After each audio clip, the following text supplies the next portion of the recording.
Hello friend, मैं doctor Simi कुमारी, fertility consultant eight hope plus IVF गोला road Patna. आज हम जानेंगे कि क्या प्रेगनेंसी में भी कुछ तकलीफ होती है। विमेन जो प्रेग्नेंट मदर है उनको कुछ दिक्कतों का सामना करना पड़ता है। तो यस, डेफिनेटली प्रेगनेंसी को बेसिकली 3 ट्राइमेस्टर में बांटा गया, फर्स्ट, सेकेंड और थर्ड। फर्स्ट ट्राइमेस्टर में जबकि बेबी एकदम से मतलब एम्ब्रियोनिक स्टेज में है, ग्रो करना शुरू ही हुआ है, तो उस समय थोड़ा पोजीशन चेंज होता है, प्रोजेस्टेरोन हार्मोन रिलीज होता है, तो यूट्रस के पोजीशन के कारण उनकी फ्रीक्वेंसी, यूरिन की फ्रीक्वेंसी बढ़ जाती है, थोड़ा ब्रेस्ट टेंडरनेस लगता है, शरीर ऐसा लगता है कि थोड़ा तप रहा है, बुखार जैसा महसूस होता है, कभी कभी nauseating, many womens feels nauseating during first trimester, जो कि धीरे धीरे चौथे पाँचवें महीने से ख़त्म हो जाता है। सेकेंड ट्राइमेस्टर में थकान पता चलता है, back pain, mild back pain पता चल सकता है। प्रेगनेंसी और एडवांस होती है तो ब्रीदिंग डिफिकल्टी होता है, प्रोजेस्टेरोन लेवल बढ़ने के कारण कॉन्स्टिपेशन होता है, हार्ट बर्न होता है, ऐसे लगता है कि जो खाना खाया वो पच ही नहीं रहा है, और साथ के साथ ये भी कि डकार बहुत ज़्यादा आता है। तो this are the basic changes which happens during pregnancies.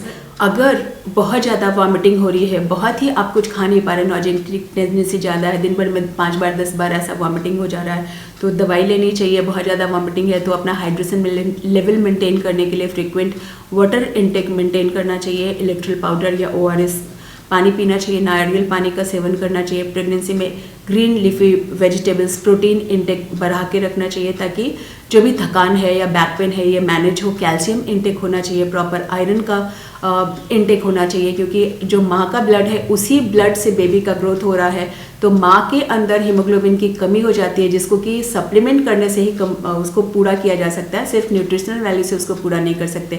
तो खान पान के साथ साथ आयरन और कैल्शियम की गोली भी लेनी होती है।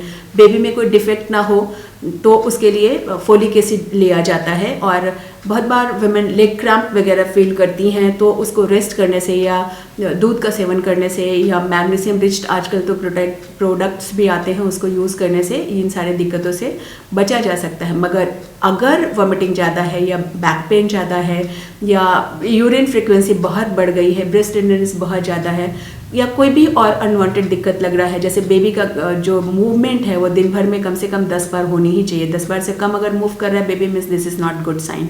तो अगर इस तरह का कोई फीचर्स आपको पता चलता है, आप महसूस कर रही हैं, तो प्लीज़ इसको इग्नोर ना करें कि ये प्रेगनेंसी सिम्टम है। डेफिनेटली अपने नियर बाई डॉक्टर को जाके मिले और इसका ट्रीटमेंट और समाधान कराएं।